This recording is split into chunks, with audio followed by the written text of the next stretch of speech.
नमस्कार साथियों, आप सभी का स्वागत है ड्रीम सेतु एजुकेशन में। मैं हूं आदर्श उपाध्याय। हम लोग पिछली क्लास में पढ़ रहे थे रीतिकाल, उसमें शायद भूषण को हम लोग पढ़ रहे थे। ठीक, चलिए देखते हैं भूषण के बारे में क्या क्या है। भूषण खत्म हो गया था? नहीं, रीतिकाल में ऊपर जो है हम लोग ये कथन वगैरह पढ़ रहे थे। मदिराम को शायद पढ़ लिए थे इनका। अच्छा नहीं, चिंतामणि पढ़े थे क्या?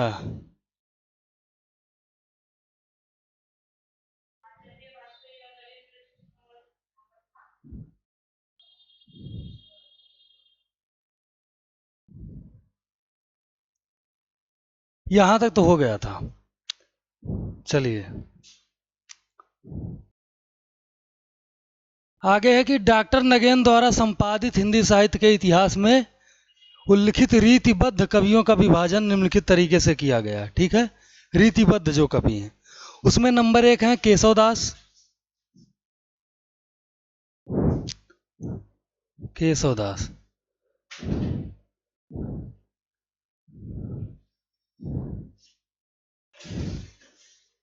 ठीक। विश्वनाथ प्रसाद मिश्र, डॉक्टर नगेंद्र, गणपत चंद्र गुप्त और भगीरथ मिश्र ने इन्हें रीतिकाल का प्रवर्तक माना है। रीतिकाल का प्रवर्तक डॉक्टर विश्वनाथ प्रसाद मिश्र, डॉक्टर नगेंद्र, गणपति चंद्र गुप्त, भगीरथ मिश्र प्रवर्तक। और शुक्ल किसको मानते हैं? चिंतामणि को। रीतिकाल की परंपरा चिंतामणि से चली आ रही है, ये उनका। ठीक है,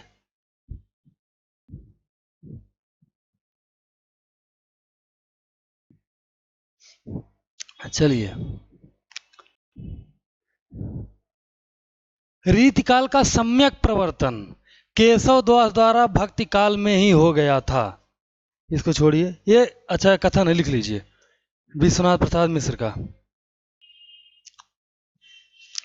रीतिकाल का सम्यक प्रवर्तन केशव दास द्वारा भक्ति काल में ही हो गया। तो ये सच भी है कि किसी भी नए काल की शुरुआत उसके पिछले काल में ही दिखाई देने लगती है, अंत तक थोड़ी थोड़ी। ठीक है, रीतिकाल का सम्यक प्रवर्तन केशव दास द्वारा भक्ति काल में ही हो गया था। ठीक, केशव ने भामह, उद्भट और दंडी का अनुसरण किया। ये अलंकारवादी आचार्य कहे जाते हैं। केशवदास अलंकारवादी आचार्य थे। भामह, उद्भट, दंडी आदि भारतीय काव्यशास्त्र के आचार्यों का इन्होंने क्या किया? अनुसरण किया। ध्यान देना, भरत का नहीं किए हैं, भरत मुनि का नहीं किए, भामह का किए हैं, उद्भट का किए हैं, दंडी का किए हैं। ठीक,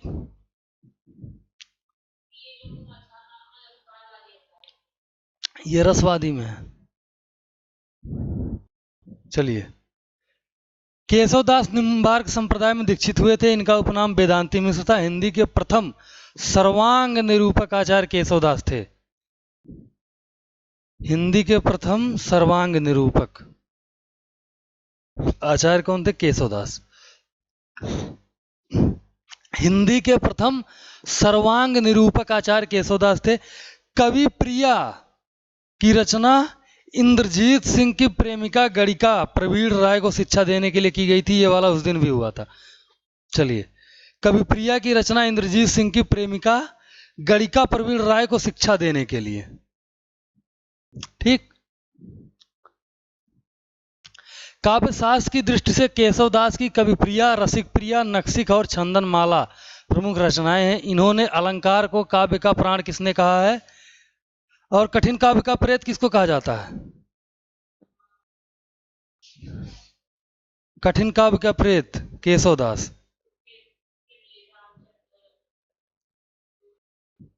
कठिन का कठिन काव्य का प्रेत केशवदास। और कठिन गद्य का प्रेत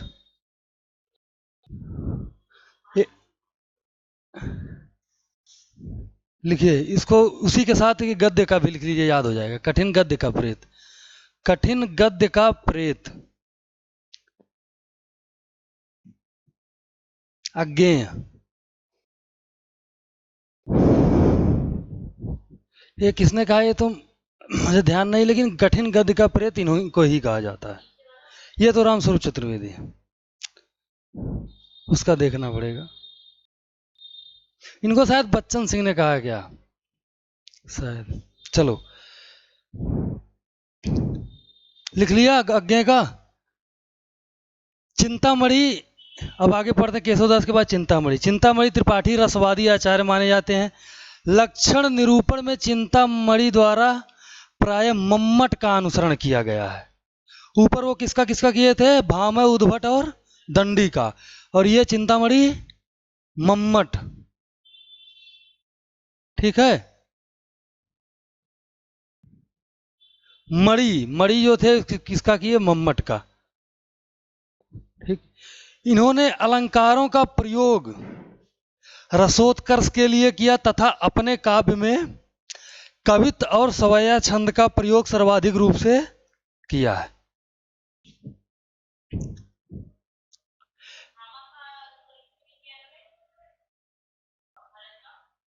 किसका, ये रसवादी आचार्य है। लेकिन अब इनका मन हुआ होगा चलो हम इनको ही अपना गुरु मानते हैं। जैसे कुछ लोग हजारी प्रसाद द्विवेदी का अनुसरण करते हैं, कुछ लोग रामस्वरूप चतुर्वेदी का करते हैं, कुछ लोग शुक्ल का करते हैं।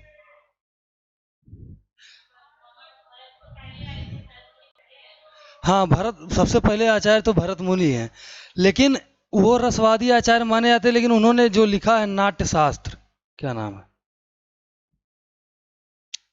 नाट्य शास्त्र को क्या माना जाता है,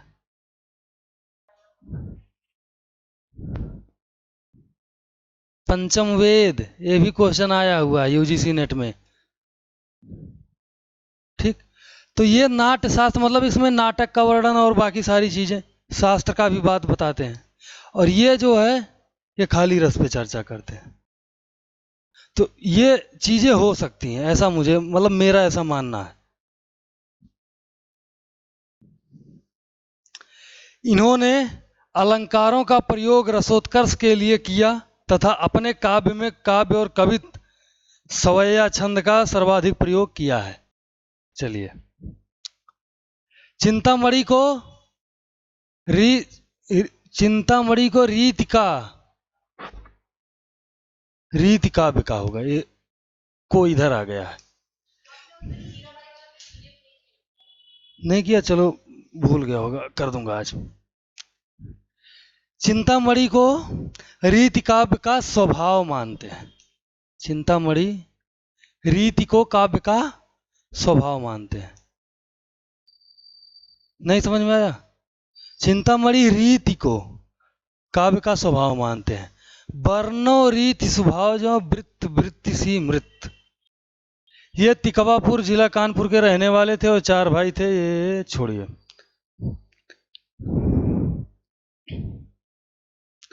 अब आते हैं मतिराम पे। फूल मंजरी को मतिराम का प्रथम ग्रंथ माना जाता है।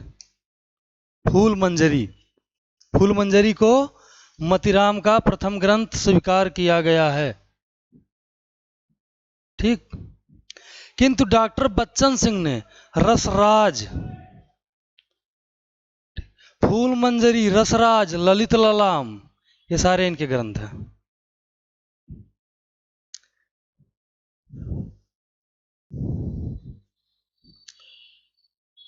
रामचंद्र शुक्ल के अनुसार मतिराम कृत छंदसार नामक ग्रंथ महाराज शंभुनाथ सोलंकी को समर्पित है। इसी पिंगल ग्रंथ को वृत्त कौमुदी के नाम से भी जाना जाता है। मतिराम का पिंगल ग्रंथ, ठीक, तो कौन सा है, छंदसार। इसको पिंगल ग्रंथ में किस रूप में जाना जाता है, वृत्त कौमुदी के नाम से। ठीक। और ये लिखा किसके लिए गया था, शंभुनाथ सोलंकी के लिए। ठीक। चलिए, अब आते हैं भूषण पे। भूषण का मूल नाम आचार्य विश्वनाथ प्रसाद मिश्र ने घनश्याम तथा गणपति चंद्र गुप्त ने पतिराम अथवा मनीराम बताया। सोलंकी राजा रुद्र ने भूषण को, कभी भूषण की उपाधि किसने दी थी, सोलंकी ने। हम लोग गलती से शिवाजी या छत्रसाल लगा देते हैं।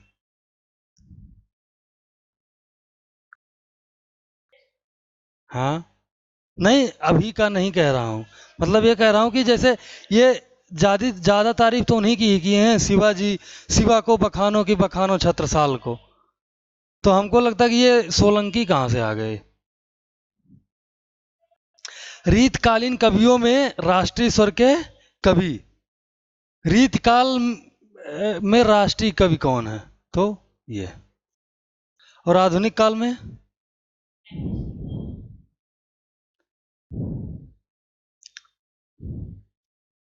चलिए, भूषण द्वारा प्रयुक्त भाषा का स्वरूप सामान्य ब्रज भाषा का है, उसमें संयुक्त वर्णों की बहुलता है तथा टा ठा डा ढा वर्णों से प्रयुक्त होने के साथ उसमें द्वित वर्णों की प्रधानता है। ठीक। यद्यपि तत्सम शब्द भी इसमें मिलते हैं, लेकिन तद्भव शब्दों की प्रमुखता, उनकी भाषा में अरबी फारसी शब्दों की प्रचुरता है तथा शब्द मराठी भाषा में मिलते हैं, ये ठीक है। आश्रयदाता महाराज छत्रसाल द्वारा एक बार भूषण की पालकी को कंधा लगाने पर भूषण ने गदगद होकर लिखा कि शिवा को बखानो की बखानो छत्रसाल को। भूषण ने अपने काव्य में भाविक छवि नामक नया अलंकार लाने का प्रयास किया है। ठीक। भूषण ने अपने काव्य में भाविक छवि नामक नया अलंकार लाने का प्रयास किया। भूषण के वीर रस के उद्गार सारी जनता के हृदय की संपत्ति हुए। ठीक। भूषण के वीर रस के उद्गार यानी कि वो जो बातें कह रहे थे, तो वो क्या है, जनता के हृदय की संपत्ति, यानी जनता उससे आनंदित होती थी। शिवाजी और छत्रसाल की वीरता के वर्णनों को कोई कवियों की झूठी खुशामद नहीं कह सकता। वे हिंदू जात के प्रतिनिधि कवि हैं, ये कथन है शुक्ल का। यह भी पूछा जाता है कि भूषण को हिंदू जात का प्रतिनिधि कवि किसने कहा है, शुक्ल। चलिए, अब आ जाइए कुलपति मिश्र। यह रस ध्वनिवादी आचार्य माने जाते हैं। यह रस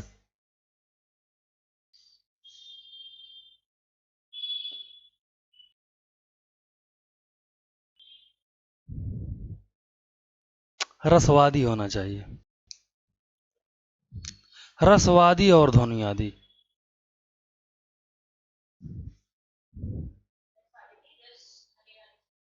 रस ध्वनिवादी क्या होता है, तो होगा कि रसवादी और ध्वनिवादी आचार्य। चलिए, युक्ति तरंगड़ी तथा नक्सिक ग्रंथ इनके अप्राप्य हैं, मतलब मिला नहीं। आगे आते हैं सुखदेव मिश्र। सुखदेव मिश्र कृत वृत्त विचार छंद शास्त्र का महत्वपूर्ण ग्रंथ है। ठीक। इन्हें राजा राज सिंह गौड़ द्वारा कविराज की उपाधि दी गई। सुखदेव सिंह को कविराज की उपाधि,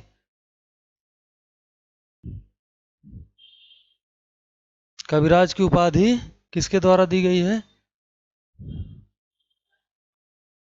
राजा गौड़ सिंह। छंद शास्त्र पर इनका सा विशद निरूपण और किसी कवि ने नहीं किया। यह कथन किसका है, शुक्ल का।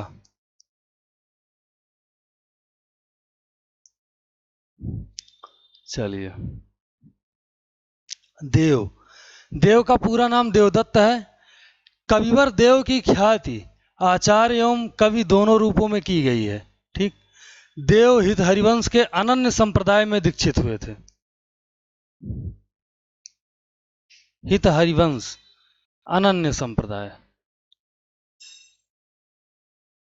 ठीक। शिव सिंह सेंगर ने देव के कुल 72 ग्रंथ माने हैं, किंतु डॉक्टर नगेंद्र के अनुसार 15 ग्रंथ ही प्राप्त हैं। ठीक। कविवर देव के काव्यांग विवेचन एवं वर्गीकरण में मौलिकता दिखाई पड़ती है। इन्होंने नवीन छंदों की रचना की है। तात्पर्यावृत्ति को विशेष, तात्पर्य वृत्त की विशेष चर्चा की गई है तथा संचारी भावों की संख्या 34 मानी है। इनके अनुसार 34वां संचारी भाव क्या है, छल। अरे भाई, कवि देव रीत को काव्य का द्वार, रीति को काव्य का स्वभाव किसने माना था? अभी ऊपर हमने पढ़ा, मतीराम ने। और काव्य का द्वार कौन मान रहे हैं? कवि देव। ताते पहले वर्णीय काव्य द्वार 10 रीति। देव के सुख सागर तरंग का संपादन बालदत्त मिश्र, मिश्र बंधुओं के पिता ये थे, इनका नाम। ठीक, ये सन 1897 में किया। शब्द रसायन में त्रिविध शब्द शक्तियों के साथ तात्पर्य वृत्त का भी वर्णन किया गया है। डॉक्टर नगेंद्र ने सुख सागर तरंग को नायिका भेद का विश्वकोश कहा है। देव की ध्वनि संवेदनशीलता समूचे रीतिकाल में अद्वितीय है। ये कौन कहते हैं? राम स्वरूप चतुर्वेदी। इधर डॉक्टर नगेंद्र सुख सागर तरंग को नायिका भेद का विश्वकोश मानते हैं। ठीक, देव की जो रचना है, और देव की ध्वनि संवेदनशीलता समूचे रीतकाल में अद्वितीय मानते हैं, वो मानते हैं रामस्वरूप चतुर्वेदी। ठीक, इसको लिख लीजिए। डॉक्टर नगेंद्र ने सुख सागर तरंग को नायिका भेद का विश्वकोश माना जाता है, और यह देव की रचना है। देव,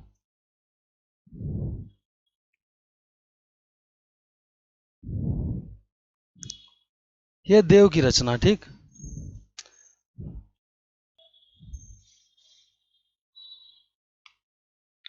आचार्य शुक्ल द्वारा वर्णित देव की अन्य रचनाएं जो हैं, वृक्ष विलास, पावस विलास, ब्रह्म दर्शन 25, तत्व दर्शन 25, आत्म दर्शन 25, जगत दर्शन 25, रसानंद लहरी, प्रेम दीपिका, नक्सिक और प्रेम दर्शन। अलंकार निरूपण में कवि देव ने केशव का अनुसरण किया।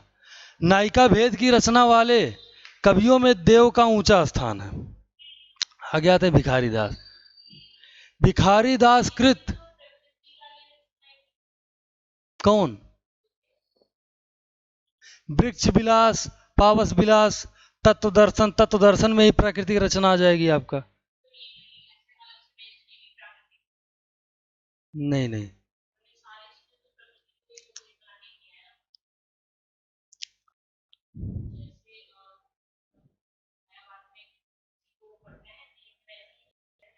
नहीं, देव ने अनुसरण वैसे किया, लेकिन बिल्कुल छायावाद जैसे थोड़ी ना कर सकते हैं।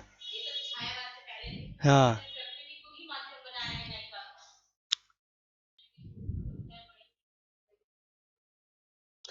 नहीं, ये वाला तो जो तत्व दर्शन है, वृक्ष विलास, और एक ऊपर एक और कोई था, नहीं एक था इसमें। तत्व दर्शन वाले में वो पूरा प्राकृतिक है, क्षितिजल पाव गगन समीर है। पावस विलास का ध्यान है, लेकिन इन दोनों का पूरा एकदम प्रकृति चित्रण है पूरा। और ये प्रेम दीपिका का भी और नक्सिक वाला, ये भी क्यों नहीं, इसमें प्रकृति नहीं हो सकती? कहने का मतलब, अगर नायिका का आप नक्सिक वर्णन कर रहे हैं तो वो भी प्रकृति से कर सकते हैं, नहीं कर सकते हैं? चलिए, भिखारी दास कृत छंदालो पिंगल हिंदी में सर्वाधिक विस्तृत छंद विवेचन वाला ग्रंथ माना गया है। इसमें 15 तरंगों में वार्णिक एवं मात्रिक छंदों का वर्णन किया गया। भिखारी दास ने सर्वप्रथम तुक को काव्यांग के रूप में ग्रहण करके विचार किया। हिंदी काव्य परंपरा में सर्वप्रथम भिखारी दास ने ही भाषा, छंद एवं तुक आदि पर रचनाएं लिखी। हिंदी काव्य परंपरा में भिखारी दास ने ही सबसे पहले भाषा, छंद, तुक आदि पर रचनाएं लिखी। ठीक, आगे आते हैं निधि, तोष निधि। ये रसवादी आचार्य हैं। तोष जी एक बड़े ही सहृदय और निपुण कवि थे। भावों का विधान, ये सब ठीक है। तोष जी एक बड़े ही सहृदय और निपुण कवि थे। भावों का विधान सघन होने पर भी कहीं कहीं उलझा नहीं है। बिहारी के समान इन्होंने भी कहीं कहीं उहात्मक अतिक्ति की है। ये कौन कह रहे हैं? शुक्ल जी। ठीक, भावों का विधान सघन होने पर भी कहीं उलझते नहीं है। ठीक। आगे आते हैं रसलीन। इनका पूरा नाम सैयद गुलाम रसलीम, इनके गुरु मीर तुफैल अहमद थे। ये कवि होने के साथ साथ अच्छे संगीतज्ञ तथा सुयोग्य सैनिक भी थे। ये रसवादी आचार्य कवि थे। दोहा छंद पर इनका अद्भुत अधिकार था। पद्माकर पे आ जाते हैं हम लोग। ठीक। कवि आचार्य पद्माकर ने श्रृंगार भक्ति एवं वीर रस में काव्य सृजन किया है। पद्माकर को जयपुर नरेश प्रताप सिंह द्वारा कविराज शिरोमणि की उपाधि दी गई। इसको लिख लीजिए। पद्माकर को जयपुर नरेश प्रताप सिंह द्वारा कविराज शिरोमणि की उपाधि दी गई। सरदार अदा के आग्रह पर इन्होंने हितोपदेश का अनुवाद किया। ठीक।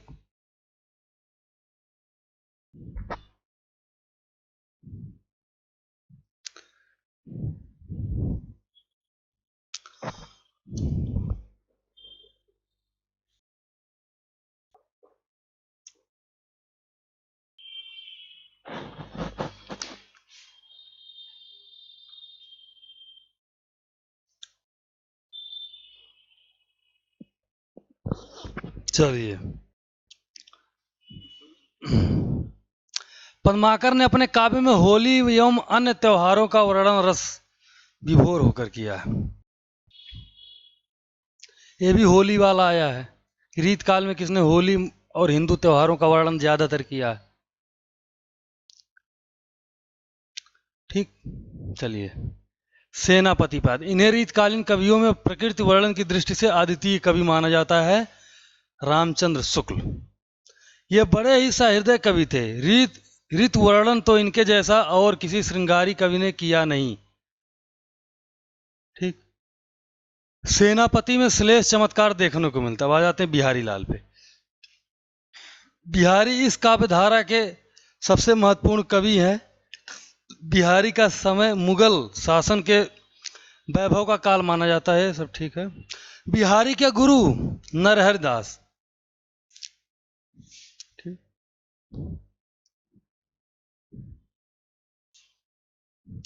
और ये निम्बरकाय संप्रदाय में, निम्बार्क संप्रदाय में दीक्षित हुए थे। बिहारी ने केवल काव्य ग्रंथ की रचना की, जिसे सतसई या बिहारी सतसई कहा जाता है। केवल एक काव्य ग्रंथ। ठीक। गागर में सागर बनने का काम किया जाता है। ठीक। अब देखिए, बिहारी की जो सतसई थी वो हाल की जो रचना गाथा सप्तशती तथा गोवर्धनाचार्य की कृत जो आर्या सप्तशती की परंपरा की ही रचना है, जिसमें कुल 700 छंद होते हैं। बिहारी सतसई में 713 छंद हैं।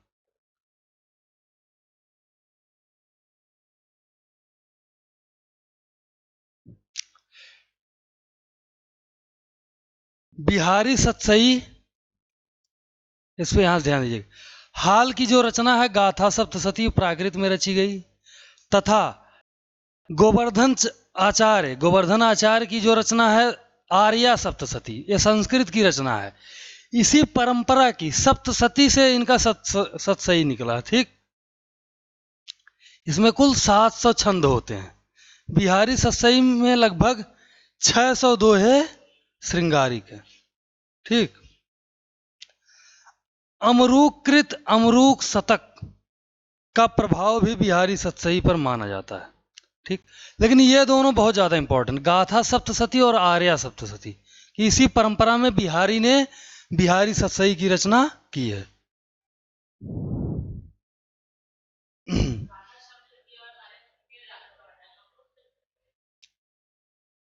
इसका मालूम नहीं मुझे, तो रचना ही पहली बार मैं देख रहा हूं। इनका नाम भी पहली बार सुन रहा हूं, अमरूक। हाल कवि की गाथा सतसई परंपरा की पहली रचना है। रुको उसको देख ही लेते हैं एक बार। अमरूक शतक। देव वर्म देव, अर्जुन वर्म देव, इनकी जीवनी है। इनकी जीवनी मतलब इनकी रसिक जीवनी है।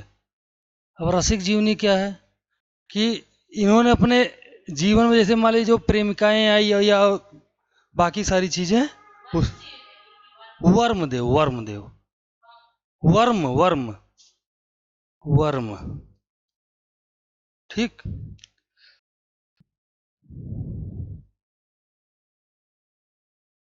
और इसको जो है प्रबंध काव्य की भी संज्ञा दी गई है, प्रबंध काव्य।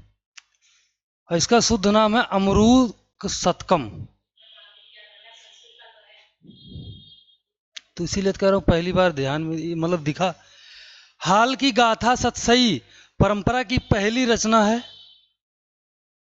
कृपारामकृत हित तरंगड़ी को हिंदी में सतसई परंपरा का प्रथम ग्रंथ माना जाता है, ये भी ध्यान दीजिए। बिहारी सतसई नहीं लगा देना है। हिंदी में सतसई परंपरा का प्रथम ग्रंथ हित तरंगड़ी, ठीक। और सतसई परंपरा की पहली रचना, मतलब वो हिंदी में नहीं, चाहे वो प्राकृत कहिए संस्कृत कहिए कुछ भी कह दीजिए, गाथा सतसई या गाथा सप्तसती, ठीक। सतसई ने बिहारी की ख्याति इतनी बढ़ा दी है कि कौन,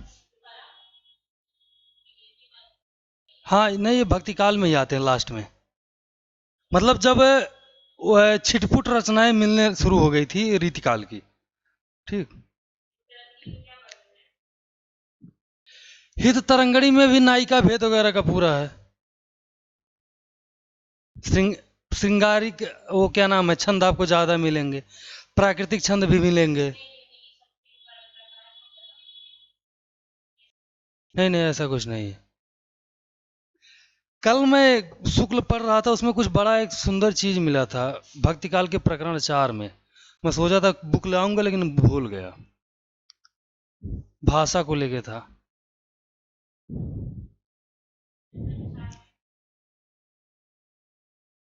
हाँ भक्ति काल के प्रकरण 4 पढ़ रहा था।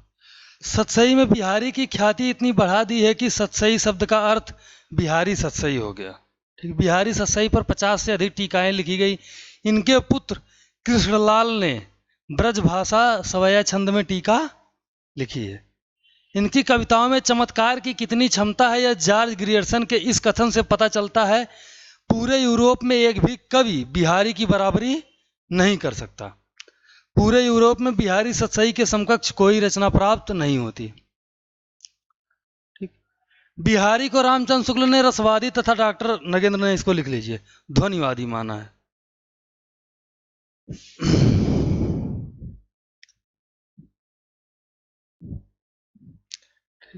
सोल वाले बच्चे होते तो कहते बिहारी बहुत गरीब होते हैं, वो बिहार से आते हैं उनको रहने का तरीका तौर तरीके नहीं पता होते।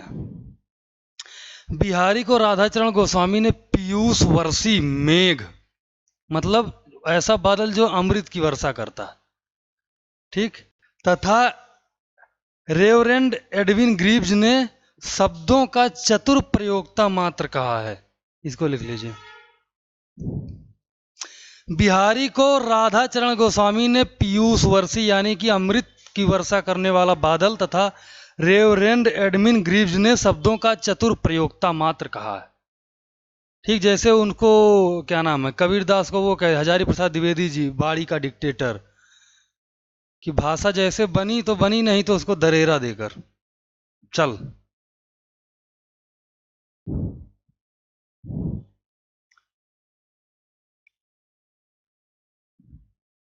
हो गया, चलिए आगे बढ़ते हैं।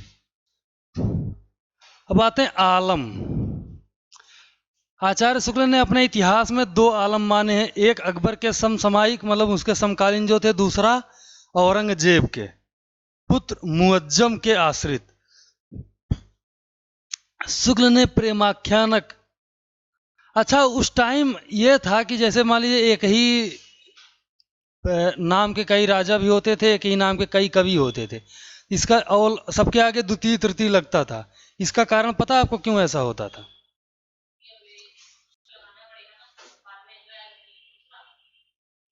जैसे मान लीजिए कि अभी कोई भी XYZ राजा है, ठीक है, और बहुत प्रतापी राजा है। ठीक।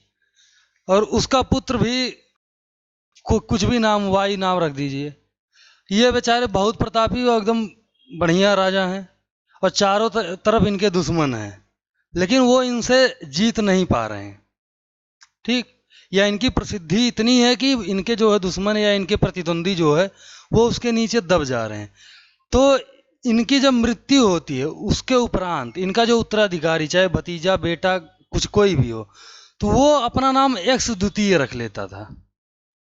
नाम एक्स ही रखता था, उस टाइम द्वितीय नहीं चलता था, एक्स ही रखता था, ताकि खबर ना जाए कि राजा जी मर गए हैं।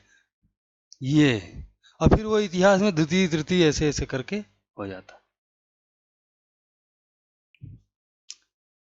चलिए, आचार्य शुक्ल ने अपने इतिहास में दो आलम माने हैं, एक अकबर के समसामयिक और दूसरे औरंगजेब के पुत्र मुअज्जम के आश्रित। शुक्ल ने प्रेमाख्यानक प्रबंध काव्य माधवा नल काम कंदला, ये दो भाषा में लिखी गई रचना है, राजस्थानी में भी लिखी गई है और अवधी में भी। श्याम स्नेही, सुदामा चरित, आलम की भी है। प्रबंध काव्यों को सूफी कवि आलम की रचना माना जाता है, जबकि मुक्तक ईश्वर, क्या है, मुक्तक संग्रह आलम केली को रीतिकाल के आलम की रचना माना जाता है। ये ऊपर वाले ये भक्ति काल में आ जाते हैं। ठीक।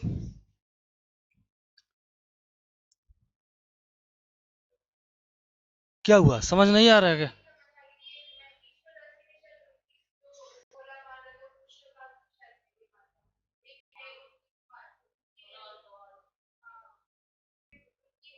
अच्छा, राजस्थानी वाली उन्हीं की, ये इनकी वाली अवधि की है।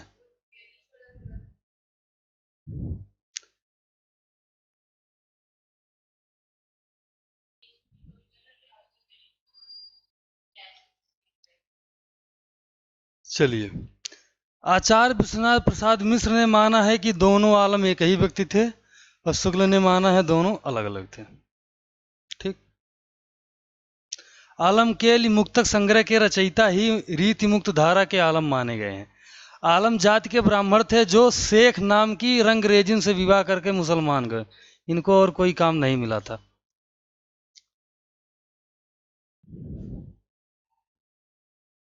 आलम जाति ब्राह्मण थे जो शेख नाम की रंगरेजिन से विवाह करके मुसलमान बन गए थे। उनके यानी आलम द्वारा, चलिए इसको ऊपर कर लेते हैं थोड़ा पहले, चल भाई। हाँ, आलम द्वारा वर्णित प्रेम चेष्टा प्रधान बाह्य नहीं है, अनुभूति प्रधान आंतरिक है, इसलिए उनकी शैली मार्मिक है, उसमें अभिलाषा और वेदना की प्रधानता है, इसलिए वह आपाततः फारसी की प्रेम पद्धति की ओर अधिक झुका हुआ है। डॉक्टर नगेंद्र कहते हैं कि आलम द्वारा वर्णित प्रेम चेष्टा प्रधान बाह्य नहीं, मतलब भौतिक नहीं है, शारीरिक नहीं है। ठीक। चेहरे देखकर नहीं है, दिल देखकर है, और दिल दिखता किसका है?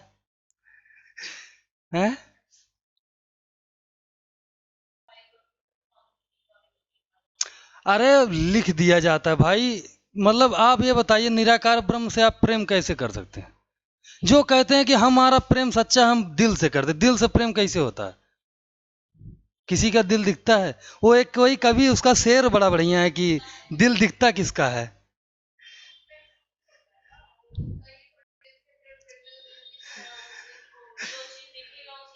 नहीं तो नहीं, भगवान की फोटो तो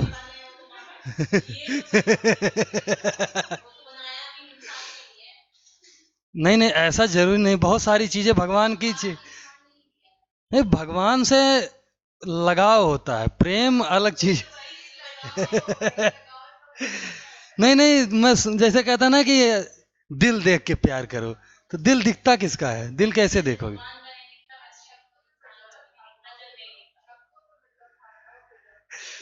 नहीं, एक कवि का एक शेर है बड़ा बढ़िया, मुझे ध्यान नहीं आ रहा है कि दिल दिखता किसका है।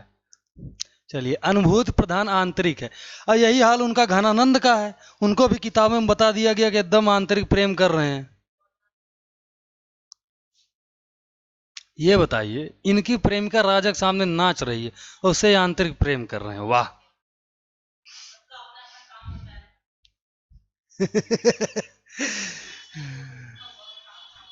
इसलिए उनकी शैली मार्मिक है, उसमें अभिलाषा और वेदना की प्रधानता है। तो ये तो और खराब बात है, और क्या। इसीलिए वह आपातः आज के समय में संभव है।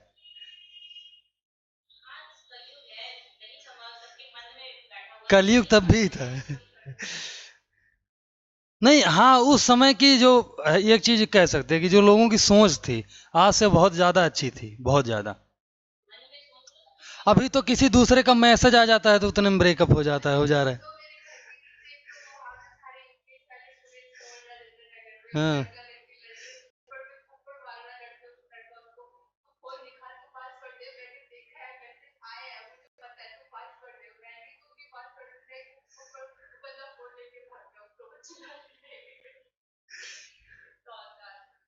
नहीं नहीं, देखिए, अगर ऐसा नहीं है कि अगर आपका प्रेमी है, बॉयफ्रेंड कोई भी है, तो आप दूसरे लड़के से बात ना करें।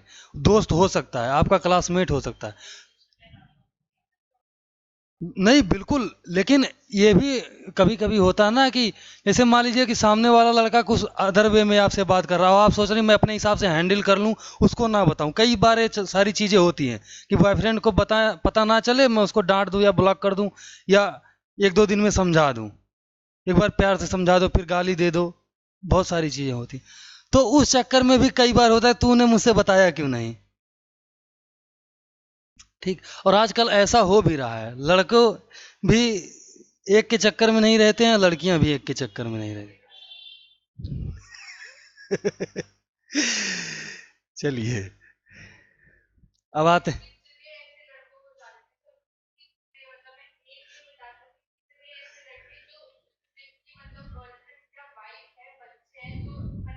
मैं भी जानता हूँ।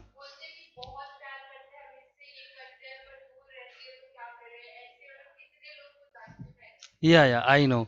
उसको कहा जाता है लॉन्ग डिस्टेंस रिलेशनशिप।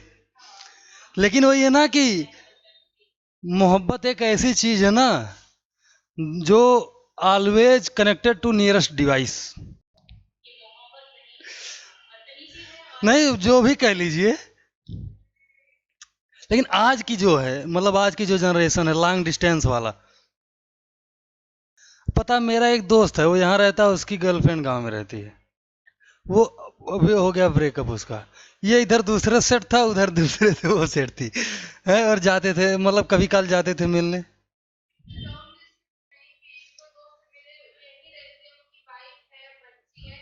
तब भी। हाँ हाँ, होता है, होता है, होता है। चलिए, घनानंद। घनानंद या घन आनंद मुगल बादशाह मोहम्मद के मीर मुंशी थे। कहा जाता है कि वे बहुत अच्छा गाते थे।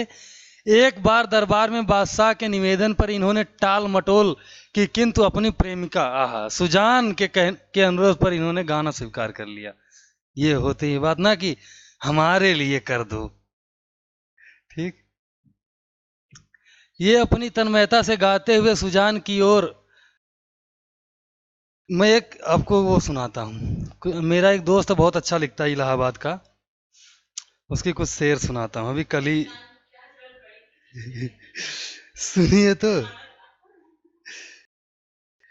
कि शेर है कि तुमसे ताल्लुक निभा रहा है वो, मतलब जिसके पास अब गई हो या जिसके पास अब गया है, कि जो तुमसे ताल्लुक निभा रहा है वो तोड़ देगा तो क्या करोगी। चराग खुद ही हवाओं के रुख को मोड़ देगा तो क्या करोगी।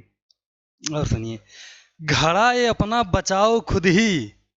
घड़ा ये जैसे मान लीजिए कोई जाता है बोल के तुम ऐसे हो, तुम वैसे हो, कि घड़ा ये अपना बचाओ खुद ही, इधर भी प्यासे उधर भी प्यासे, ये मटका जिसको थमा रही हो वो फोड़ देगा तो क्या करोगी।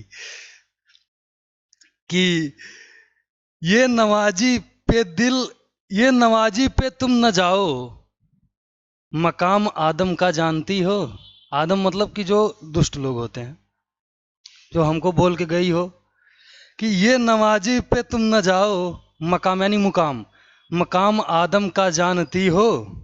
तुम्हारा आशिक तुम्हारी गर्दन मरोड़ देगा तो क्या करोगी। कि कमर है जैसे बियर की बोतल, ये नाप प्याला सुराही गर्दन। कमर है जैसे बियर की बोतल, ये नाप प्याला सुराही गर्दन। शराबी भी है तुम्हारा बंदा, ये तोड़ देगा तो क्या करोगी। कि आखिरी है कि जिसे कन्हैया बताती हो तुम, जिसे कन्हैया बताती हो तुम, बनी हो राधा तुम जिसकी खातिर, अगर कहीं वो ही शख्स आखिर में छोड़ देगा तो क्या करोगी।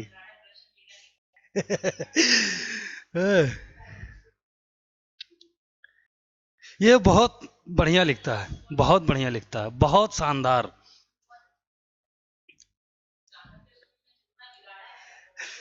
नहीं, जब बात बात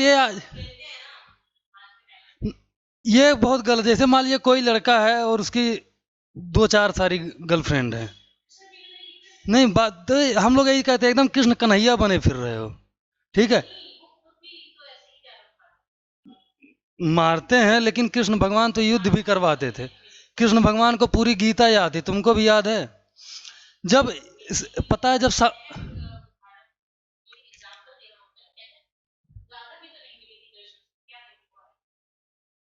ठीक, आदमी अपने सिचुएशन के अकॉर्डिंग हर चीज बनाता है, आपको पता है कि नहीं। अभी उस टाइम क्या नाम, अभी कोई गाजा वाजा पीने वाले को आप समझाइए ना, कहेगा भोलेनाथ भी पीते थे। ठीक, अरे जहर भी पी लो है। और कभी देसी आदमी को देसी शराब पीते देखी कि नहीं, एकदम ऐसे पहले डालेगा दोनों बराबर, हाँ हाँ ठीक है, फिर अच्छा लो चेस, 70 वाली जो आती है। और अगर उससे आप पूछ लीजिए कि क्यों पीते हो, तो इतना वो तर्क दे देगा ना, तो आपको लगेगा हम जिंदा क्यों हैं, हम क्यों नहीं पी रहे हैं। ठीक है, कहाँ गया। हाँ, कि अपनी प्रेमिका के कहने पर, के अनुरोध पर इन्होंने गाना स्वीकार कर लिया। ये अपनी तन्मयता से गाते हुए सुजान की ओर मुंह और बादशाह की ओर पीठ कर लिए। बादशाह ने इन्हें पुरस्कार तो दिया, किंतु साथ ही दरबार से निकाल भी दिया था, जाओ अब। सुजान इनके साथ नहीं गई, यही होता है। प्रेम की पीड़ा से, प्रेम के पीर के कवि भी कहे जाते हैं। प्रेम की पीड़ा से भरकर ये वृंदावन चले गए और निम्बार्क संप्रदाय में दीक्षित हो गए। अब ये कृष्ण भक्ति की कविताएं लिखने लगे। हालांकि सुजान के ना मिलने की तड़प, सुजान के ना मिलने की तड़प कविताओं में प्रतीकात्मक तौर पर बनी रही। अहमद शाह अब्दाली के दूसरे आक्रमण के दौरान इनकी हत्या हो गई। ठीक, शुक्ल जी के अनुसार नादिर शाह के आक्रमण के दौरान इनकी हत्या हुई। घनानंद को प्रेम की पीर का कवि भी कहा जाता है। ठीक, आज मदर्स डे है। घनानंद संगीत का अच्छा ज्ञान रखते थे, जिसके प्रभाव के स्वरूप पद विभिन्न राग रागिनियों गंधार भैरव रामकली केदार सोरठा आदि से संयोजित रहते थे। ठीक, घनानंद ने कई सवैयों की रचना समस्या पूर्ति के ढंग पर की है। कई सवैयों के अंत में ब्रज छैल की गैल सदाई रहो की पूर्ति देखी जा सकती है। ब्रजनाथ ने घनानंद की रचनाओं का प्रथम संकलन किया, सर्वप्रथम ब्रजनाथ ने।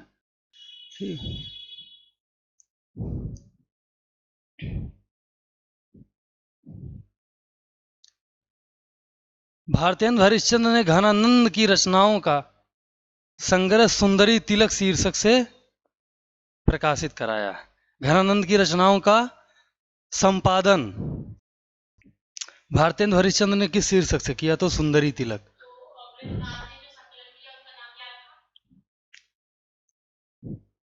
जगन्नाथ दास रत्नाकर ने सुजान सागर, सुजान से ही कुछ रहा होगा। रुको, देख लेते हैं।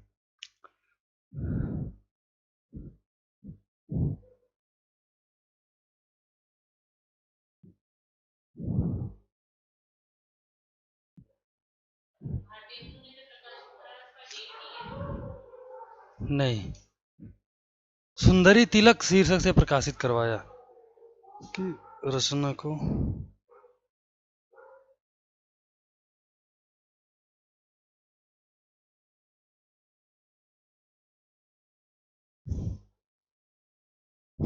घनानंद ग्रंथावली।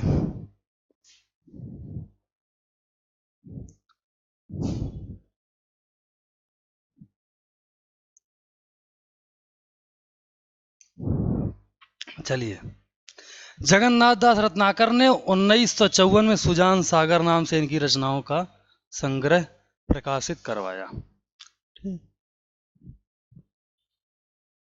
हो गया। चलिए, आचार्य विश्वनाथ प्रसाद मिश्र ने घनानंद की संपूर्ण रचनाओं का व्यवस्थित संग्रह, देखो ये भी आ गए, घनानंद ग्रंथावली, घनानंद ग्रंथावली, हाँ, घनानंद ग्रंथावली से किया, जिसमें कुल 502 छंद है। ब्रजनाथ ने भी और इन्होंने भी, दोनों लोगों ने।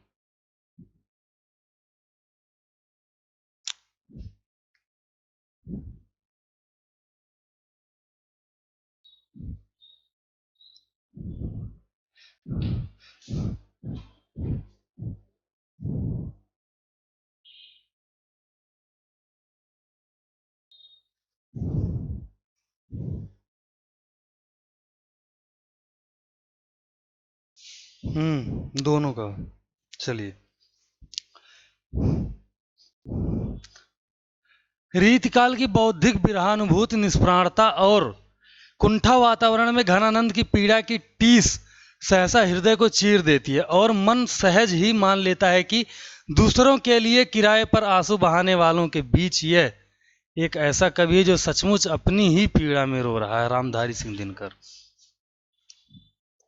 ठीक, किसी के लिए कभी आंसू नहीं बहाना चाहिए, चाहे वो अपना हो या गैर हो, और जो अपना हो वो आपको आंसू बहाने नहीं देगा। पता है, सब लोग सोचते हैं कि रो देंगे तो उसका दिल पिघल जाएगा, कोई फर्क नहीं पड़ता किसी को।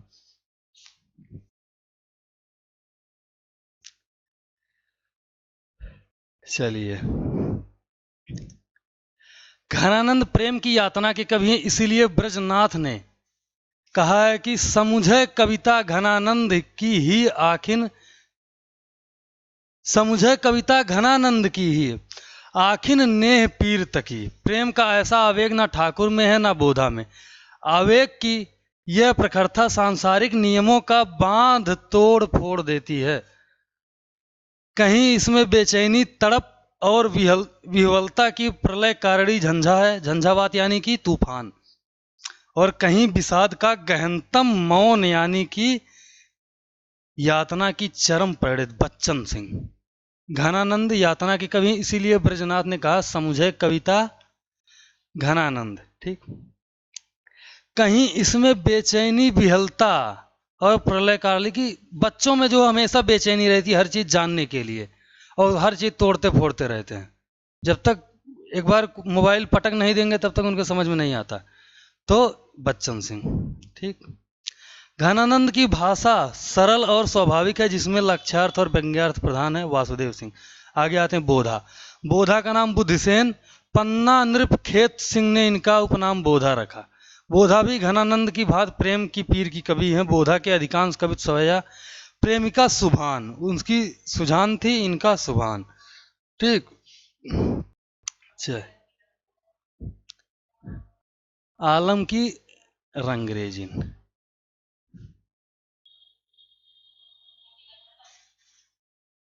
नहीं, खत्म नहीं हुआ। अरे एक और भेजा था, अभी गया नहीं क्या?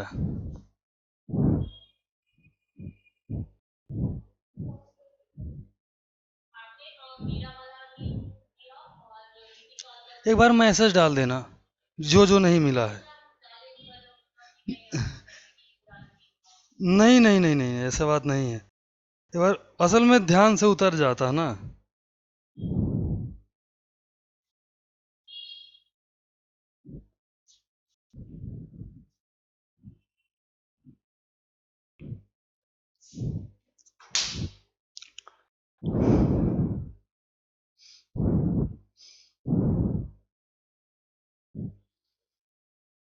अब बताइए, रीत काल एक बार वन लाइनर की तरह करा दूं क्या, अगर आप लोग कहें तो? इस तरीके का है।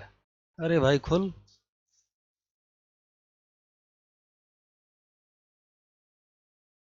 इस तरीके से।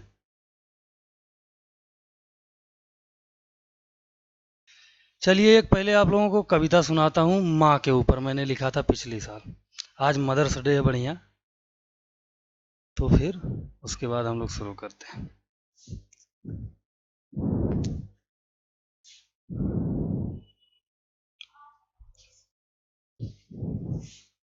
हम्म।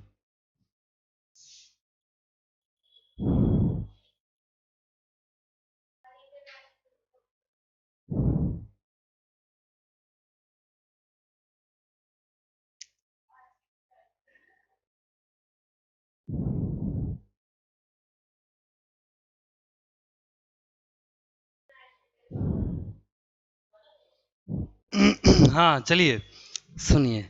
14 को है आज मदर्स डे है क्या, कि हम लोग ऐसे ही शुरू किए हुए हैं? हैं? नहीं, 12 मार्च को भी तो मदर्स डे शायद होता है, 12 मई को। रुकिए, रुकिए। इन्होंने भी मुझसे कहा तो मुझे लगा कि आज मदर्स डे ही है। मदर्स डे 14 मई। इंटरनेट, रुकिए, नेशनल मदर्स।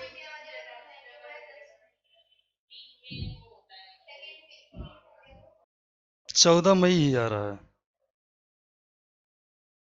मातृ दिवस।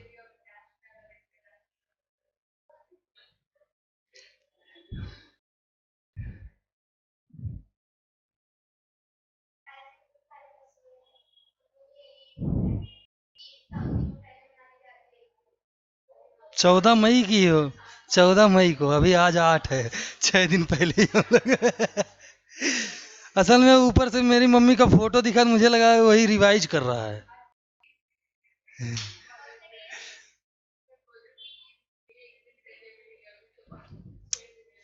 चलिए, शुरू करते हैं। अच्छा रुकिए, उसको सुना ही देते हैं, जब खोल दिए हैं तो सुना देते हैं। मदर्स डे नहीं है तो क्या हुआ? क्यों? अरे सब सही है। जित नहीं नहीं, ये जो कविता विता सुना रहा हूँ इसको एडिट नहीं करना है, ये सब इसी में चलेगी। हाँ हाँ हाँ। हाँ।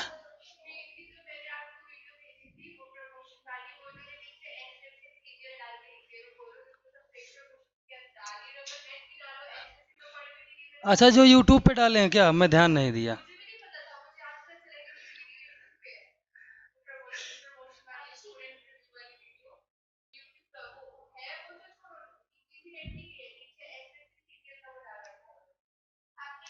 यही अपलोड की होंगी। हाँ, चलिए। कि कोई तोल नहीं है उसका वो बेहिसाब चाहती है, कोई तोल नहीं है उसका वो बेहिसाब चाहती है, ये वैलेंटाइन फलाना ढिमका तुम अपने पास रखो, मेरी माँ है वो जो मुझे बिन गुलाब चाहती है। कि माँ के आंचल जैसा सुरक्षित कोई ठिकाना नहीं पाया, इतना टूट कर क्यों चाहती है मुझे, मैं कुछ समझ नहीं पाया, काला टीका लगा के वो सारी नजरें उतार देती है, माथा चूम के मुझे मेरा बचपना लौटा देती है। कि देखा था जो ख्वाब कभी, देखा जो था जो ख्वाब कभी मैं, वही वो ख्वाब चाहती है, मेरी माँ है वो जो मुझे बिन गुलाब चाहती है। इस धरा पर मुझसे ज्यादा बस वही मुझे जानती है, इस धरा पर मुझसे ज्यादा बस वही मुझे जानती है, गर्भ में पतली रेखा था तब से मुझे पहचानती है।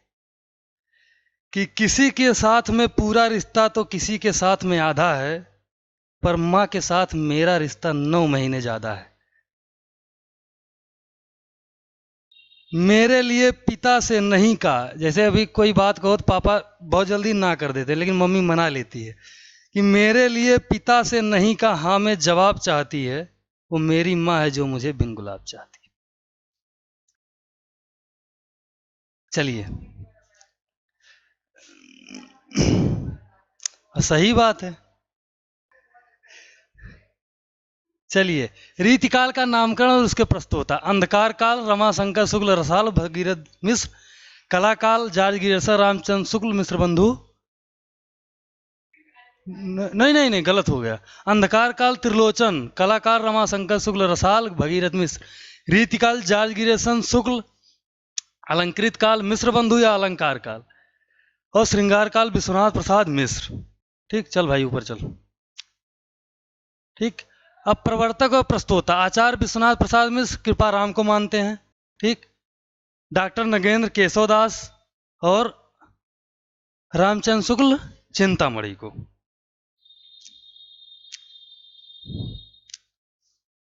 रीतिकाल के साहित्य का वर्गीकरण। रीतिबद्ध, रीति सिद्ध, रीति मुक्त और रीति इतर, जिसमें वीर, नीति, भक्ति आदि सारी चीजें आ जाएंगी आपकी। ठीक, चलिए आगे। रीतिकाल में आचार्यत्व। भारतीय काव्यशास्त्र में 3 प्रकार के आचार्य हुए हैं: उद्भावक आचार्य, व्याख्याता आचार्य और कवि शिक्षक। ठीक, और रीतिकाल वाले जो थे वो कौन थे? शिक्षक वाले थे। पहली श्रेणी में ऐसे उद्भावक आचार्यों का स्थान है जिन्होंने काव्यशास्त्र के किसी मौलिक सिद्धांत का आविष्कार या संप्रदाय का प्रवर्तन किया, जैसे भामह हो गए, भरत मुनि हो गए, मम्मट वगैरह। दूसरी श्रेणी में वे आचार्य आते हैं जिन्होंने काव्य के अंगों की मौलिक व्याख्या की है। तीसरी श्रेणी कवि शिक्षकों की है। इस मानदंड पर रीत के अधिकांश आचार्य कवि मूलतः कवि शिक्षक एवं व्याख्याता आचार्य की श्रेणी में आते हैं। चलिए, रीतिबद्ध काव्य। ठीक, रीतिबद्ध काव्य। चिंतामणि रीतिबद्ध काव्य के कवियों का विभाजन। इसमें सर्वांग निरूपक आएंगे आपके, फिर रस निरूपक, अलंकार निरूपक और छंद निरूपक। इसको आप लोग लिखना चाहें तो लिख भी सकते हैं। सर्वांग निरूपक कवि में चिंतामणि, कुलपति मिश्र, कुमारमणि और सोमनाथ। रस निरूपक में तोष, सुखदेव, रसलीन, पद्माकर। अलंकार में भूषण, मतिराम, जतवंत सिंह और गोप। और छंद निरूपण में भूषण, मतिराम, सुखदेव और माखन। फिर अभी भी नीचे ये है। सर्वांग निरूपण में भिखारी दास, रसिक, गोविंद देव, अमीर दास ग्वाल, राम सिंह उजियारे, चंद्रशेखर आदि आदि आदि। केशव दास का जन्म बुंदेलखंड के ओरछा नामक नगर में सन 1555 ईस्वी और मृत्यु 1617 ईस्वी में हुआ। केशव दास का उपनाम वेदांती मिश्र था और ये निम्बार्क संप्रदाय में दीक्षित हुए थे। केशव दास ओरछा नरेश महाराज, ये वाला उस टाइम काम देगा जो सिलेबस कंप्लीट होने के बाद बार बार रिवीजन करने, टेस्ट सीरीज के साथ, है ना। केशव दास ओरछा नरेश महाराज राम सिंह के भाई इंद्रजीत सिंह के गुरु और राज्याश्रित कवि थे। केशव दास की रचनाओं का कालक्रमानुसार निम्नलिखित वर्णन है। ये है इनकी।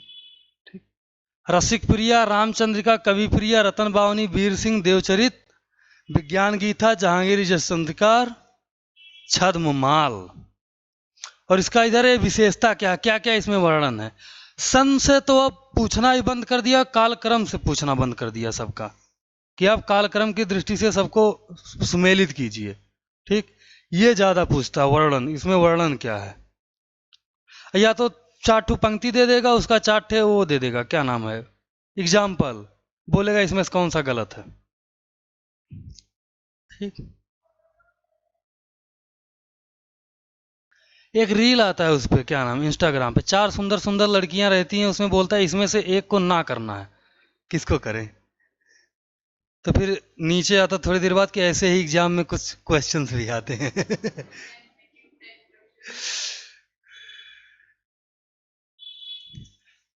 आप उसमें नहीं गई फेयरवेल में? चिंतामणि त्रिपाठी। ये क्या, रीतिबद्ध कवियों का संक्षिप्त परिचय। चिंता 1609 1585 तिकवापुर। आश्रयदाता शाहजी, शाहजहां, शिवाजी और छत्रसाल। इनके हैं छत्रसाल, क्या नाम, भूषण के शिवाजी और छत्रसाल। मतिराम, जहांगीर, ज्ञानचंद, भाव सिंह, हाड़ा, स्वरूप और बुंदेला। फिर नीचे आ जाइए। जसवंत सिंह, इनका है 1626 में पैदा हुए, 1688 में मर गए। ये प्रतापी नरेश थे। क्या क्या है, हाँ, सुखदेव मृष। फिर ये भगवंत राय खाची, मर्दन सिंह, देवी सिंह आदि इनके जो है आश्रयदाता राजा थे। तोष निधि, इनका तो कोई कुलपति मिश्र आगरा राम सिंह, देवदत्त इटावा, आजम शाह भवानी दत्त वैश्य, कुशल सिंह सेठ, भोगीलाल, उद्योत सिंह, सुजान मणि और अली अकबर खान। ठीक, चलिए। सैयद गुलाम नबी, रसलीन, भिखारी दास के हिंदूपति सिंह, पद्माकर सिंह, रघुराव अप्पा, महाराज सिंह, नोने अर्जुन, परीक्षित, अनूप गिरी, इनका उपनाम हिम्मत बहादुर बिरदावली करके एक रचना भी है और इन्हीं की है जहां तक मुझे लग रहा है। पद्माकर की, हिम्मत बहादुर बिरदावली पद्माकर की ही है। रघुनाथ राव प्रताप सिंह, जगत सिंह, भीम सिंह, दौलत राव सिंधिया। आगे आ जाते। हिंदी के प्रमुख रीतिबद्ध कवि और उनकी प्रमुख रचनाएं: चिंतामणि, रसविलास, छंद विचार, पिंगल, श्रृंगार मंजरी, कवि कल्पतरु।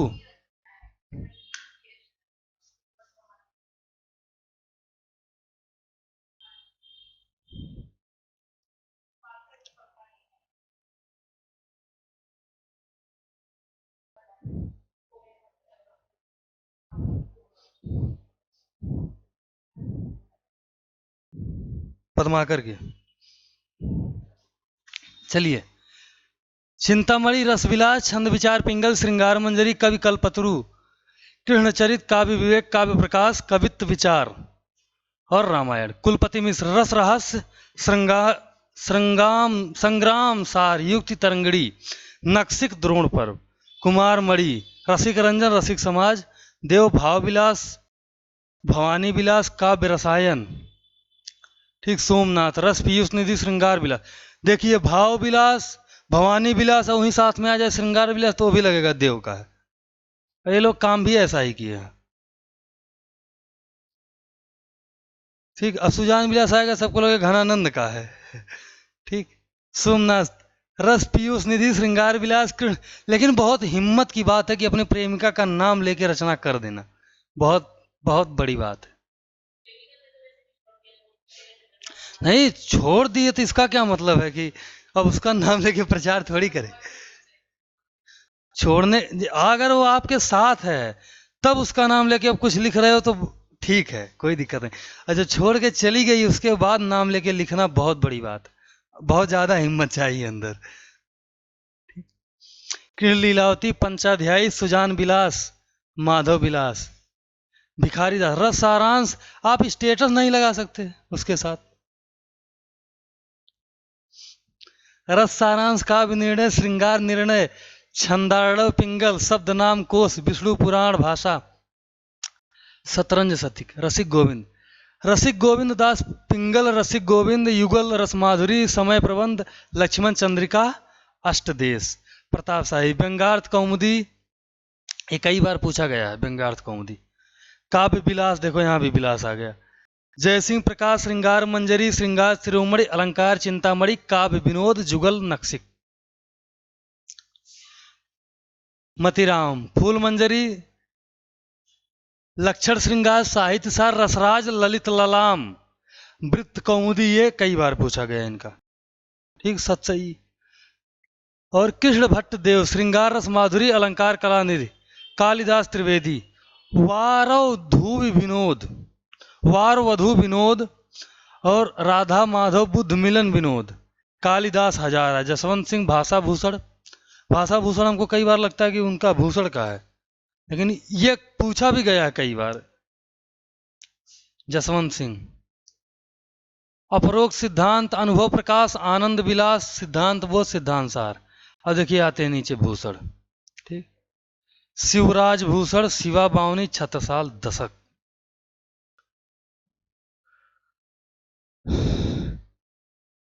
ये क्या आ गया? अच्छा, बिहारी लाल का। बिहारी लाल तो अलग से होगा ही ना। बिहारी लाल की एकमात्र रचना ये तो हो गया,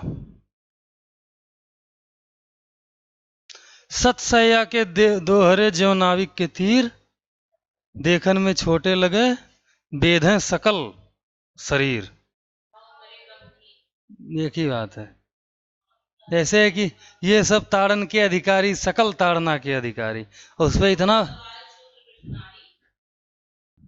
ये सब ताड़न के अधिकारी, उस पर इतना बवाल सब कर दिए, जबकि ताड़न का अर्थ होता है अपने।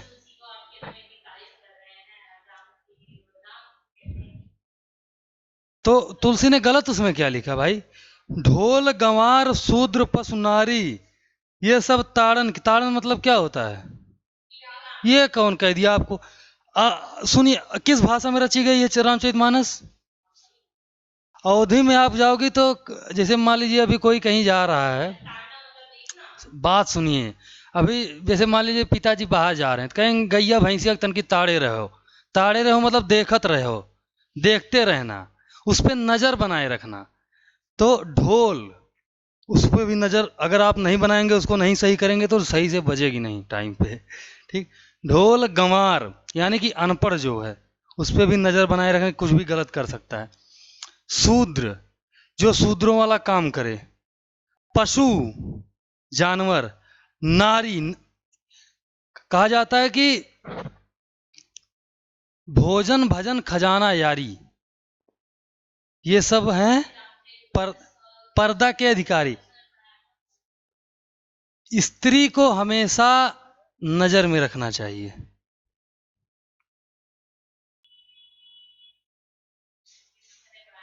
हाँ,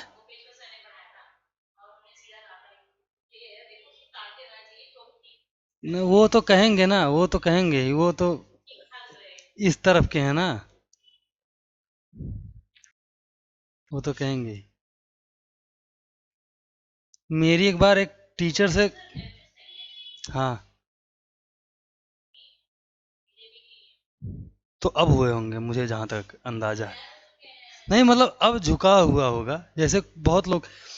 एक बार मैं नाम नहीं बताऊंगा टीचर का, मैं एमए में था, तो एक टीचर से मेरी बहस हो गई। और उसमें हुआ ये कि वो पढ़ा रहे थे, उसी बीच में हिंदू मुसलमान आ गया, और सारे बच्चों से पूछने लगे। और सब बच्चे जो है एक तरफ से कि नहीं, बहुत प्रताड़ित किया जा रहा है मुसलमानों को, ये वो बहुत ज़्यादा। फिर आई मेरा नंबर, मैं जो है धय के रगड़ना शुरू किया, और दुनिया भर का उदाहरण दिया, यहाँ देखो मारे जा रहे हैं, लब जिहाद वगैरह सब कुछ मैं देना शुरू किया।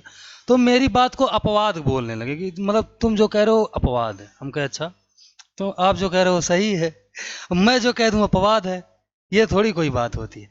मतलब वो काफी देर तक बहस होने लगी। अब मेरे बगल में एक लड़की बैठी थी, वो मेरा ऐसे शर्ट पकड़ खींच रही थी, बैठ जाओ बैठ जाओ बैठ जाओ, बवाल नहीं करना चाहिए। दूसरी क्लास थी मेरी, मुझसे बोले कि मैं क्लास छोड़ के चला जाऊं, पढ़ाऊं मत। मैं बोला एकदम। फिर मुझे बाहर बुलाए, नाम वाम पूछे, तो बोले ब्राह्मण। मैं बोला हाँ। तो फिर मुझे जनेऊ दिखाए, देखो मैं भी ब्राह्मण। मैं बोला निकाल के आम के पेड़ पे टांग दीजिए।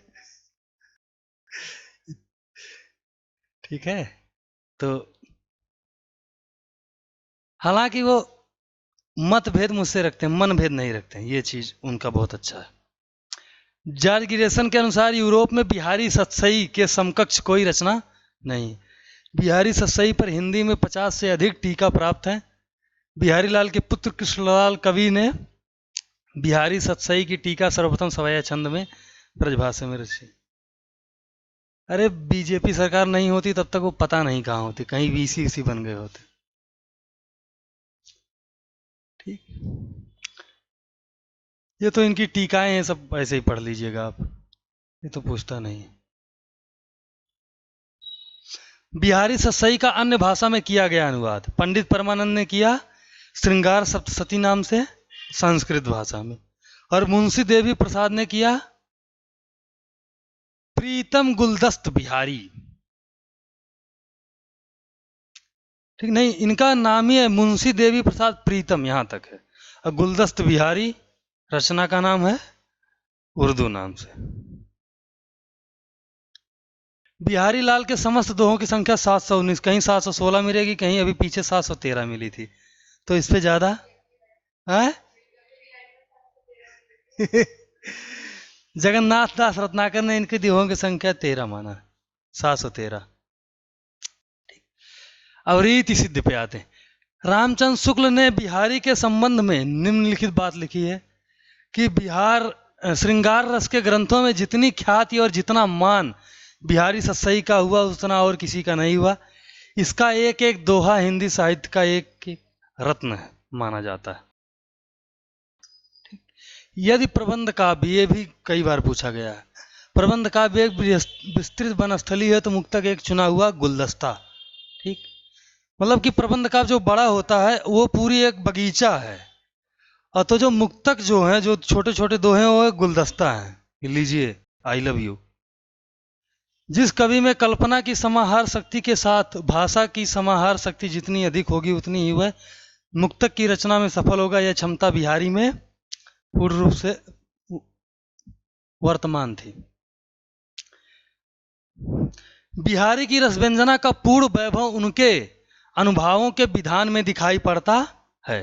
ठीक, बिहारी की कृति का मूल्य जो बहुत अधिक आंका गया, उसे अधिकतर रचना की बारीकी या काव्यांगों के सोच व विन्यास की निपुणता की ओर ही मुख्यतः दृष्टि वाले पारखियों के पक्ष में समझना चाहिए, उनके पक्षों से समझना चाहिए जो किसी हाथी दांत के टुकड़े पर महीन बेल बूटे देख घंटों वाह वाह किया करते हैं। ठीक, पर जो हृदय के अंतस्थल पर मार्मिक प्रभाव चाहते हैं, किसी भाव की स्वच्छ निर्मल धारा में कुछ देर अपना मन मग्न रखना चाहते हैं, उनका संतोष बिहारी से नहीं हो सकता।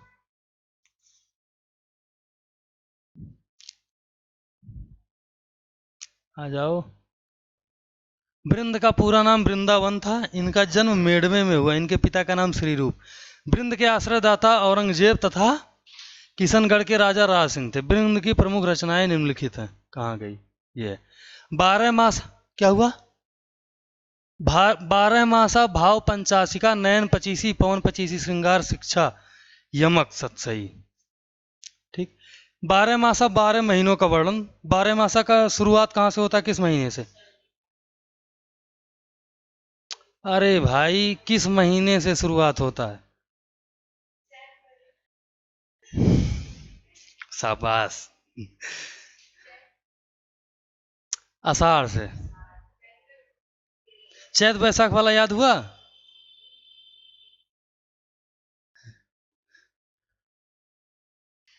याद होना चाहिए सब। नहीं नहीं, तो लाइन से, जैसे जनवरी फरवरी याद हो वैसे उसको भी याद। चैत बैसाख जेठ आषाढ़ सावन भादो कुआर कार्तिक अगहन पूस माघ फागुन।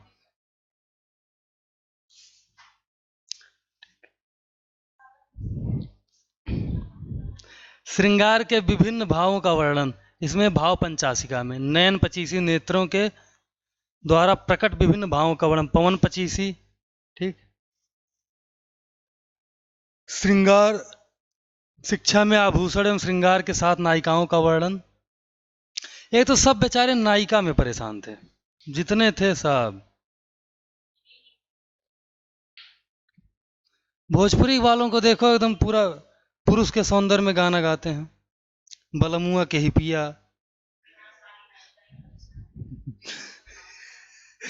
नहीं नहीं, अगर लड़कियां भी लिखती हैं तो मैक्सिमम लड़कियों। क्यों नहीं?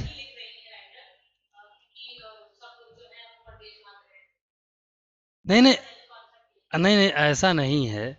उसमें क्या है कि वो है ना कि जो भिखारी ठाकुर का है। अरे एक अभी एक लड़का जेल में गाना गाया था कि दरोगा जी 4 दिन से पियवा बा लपाता। दरोगा जी हो 4 दिन से पियवा बा लपाता, मतलब 4 दिन से कहीं गायब हो गया है। और भोजपुरी का आप सैड सॉन्ग सुनिए, इतना शानदार होता है ना कि मजा है।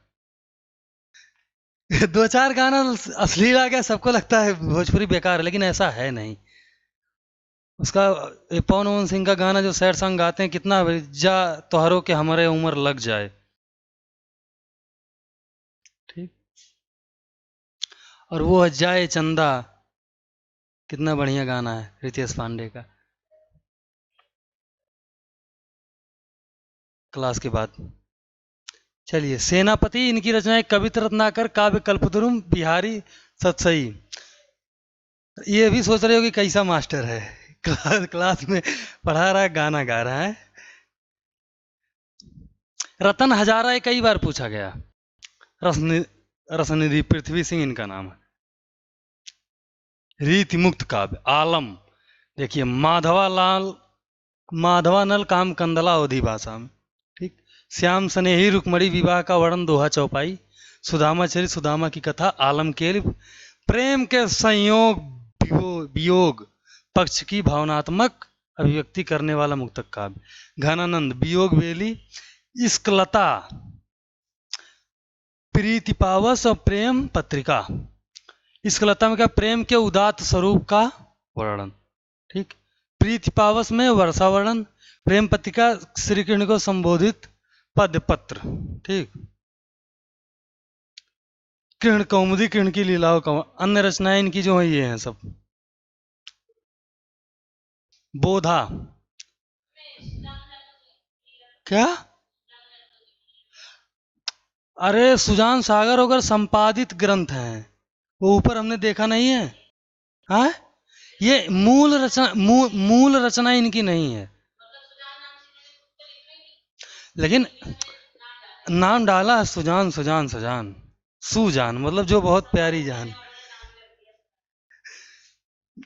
बोधा बुद्धिसेन विरह वारिस आलमकृत माधवानल काम कंदला के प्रेम कथा पर रचित।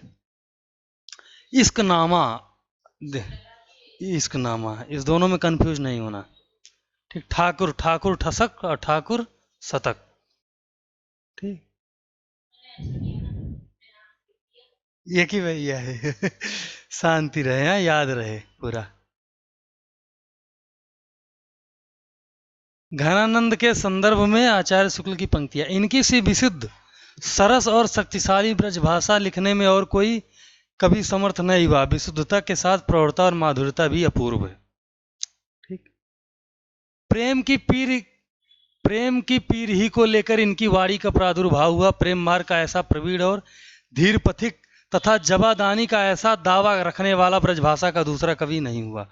प्रेम की अनिर्वचनीय का आभास घनानंद ने विरोधाभासों के आधार पर किया है, ठीक। घनानंद जी उन बिरले कवियों में हैं जो भाषा की व्यंजकता बढ़ाते हैं। अपनी भावनाओं के अनूठे रूप रंग की व्यंजना के लिए भाषा का ऐसा बेधड़क प्रयोग करने वाला हिंदी के पुराने कवियों में दूसरा नहीं हुआ। भाषा के लक्षण और व्यंजक बल की सीमा कहाँ तक है, इसकी पूरी परख इन्हीं को थी। लाक्षणिक मूर्तिमता और प्रयोग वैचित्र की जो छटा इनमें दिखाई पड़ती है, खेद है कि वह फिर 1.25 वर्ष पीछे जाकर आधुनिक काल के उत्तरार्ध में अर्थात वर्तमान काल की नूतन काव्यधारा में ही अभिव्यंजनावाद में आके दिखती है, ठीक। अभिव्यंजनावाद किसका है, ये भी आता है क्वेश्चंस। क्रोचे, ये क्वेश्चन मुझसे पूछा गया था इंटरव्यू में, याद हो गया तब से, ठीक है। रामधारी सिंह दिनकर ने लिखा कि रीत काल की बौद्धिक विरहानुभूति, निष्प्राणता और कुंठा के वातावरण में घनानंद की पीड़ा की टीस सहसा ही हृदय को चीर देती है और मन सहज ही मान लेता है कि दूसरों के लिए किराए पर आंसू बहाने वालों के बीच यह एक ऐसा कवि जो सचमुच अपनी ही पीड़ा में रो रहा है। बहुत दुख है। चलिए, रीतकालीन ये तो हो गया है, चलिए खत्म।